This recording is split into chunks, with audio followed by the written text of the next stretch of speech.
Football helmets cushion the cranium, helping players score touchdowns without losing IQ points. Helmets have been part of the sport for over a century. At first made of leather, they switched to padded plastic helmets in the 1950s, and they've turned out to be great shock absorbers for the skull.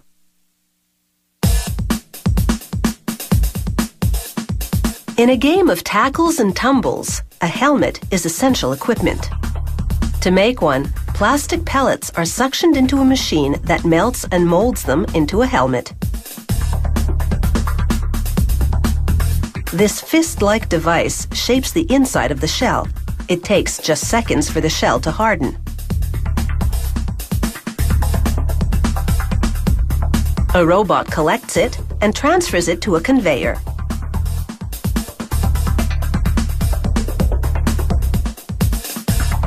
It's quite a lineup. The shells move into position for a trimming. They clip off an extra bit of plastic left over from the molding.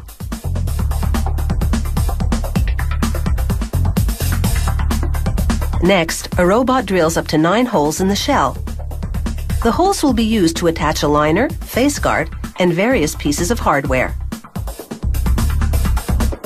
This robot works far more quickly than a human can, performing all the drilling in just 30 seconds.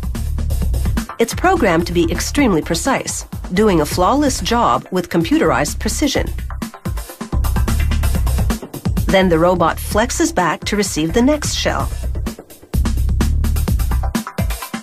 A worker collects the drilled shell and moves a new one into position for the robot. They rough up the outside of the helmet shell with an orbital sander. This preps it for priming and painting. The shells spin as they spray them with paint. It's a high-grade automotive brand. They get 3 coats because this paint job will have to be rugged enough to survive the game of football.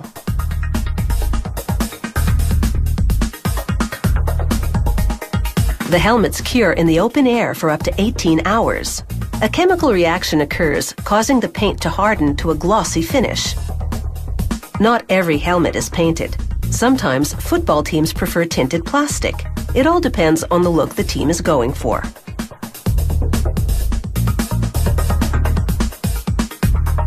They attach labels, including cautionary information, trademark logos, and the date of production. This padding is made of vinyl and foam. They snap it in place in the crown of the helmet.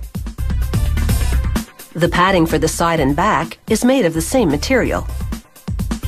They reinforce the back with a plastic bumper. A helmet from each production run undergoes an impact test.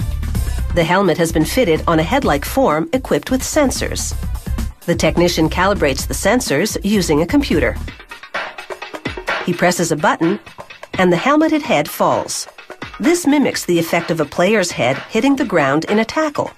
The computer then measures the force of the impact on the head form.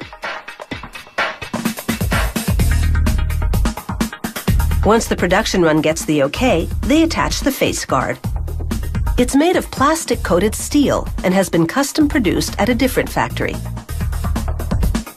There are dozens of face guard styles for the player to choose from. This helmet is now looking pretty fierce, but it's not ready for action yet. It needs chin strap and cup. This machine uses heat to transfer a foil logo onto the polyester chin straps. It also cuts them to the correct length.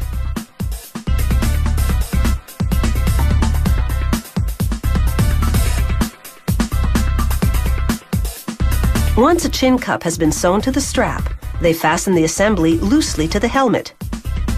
Later, it will be precisely fitted to the player.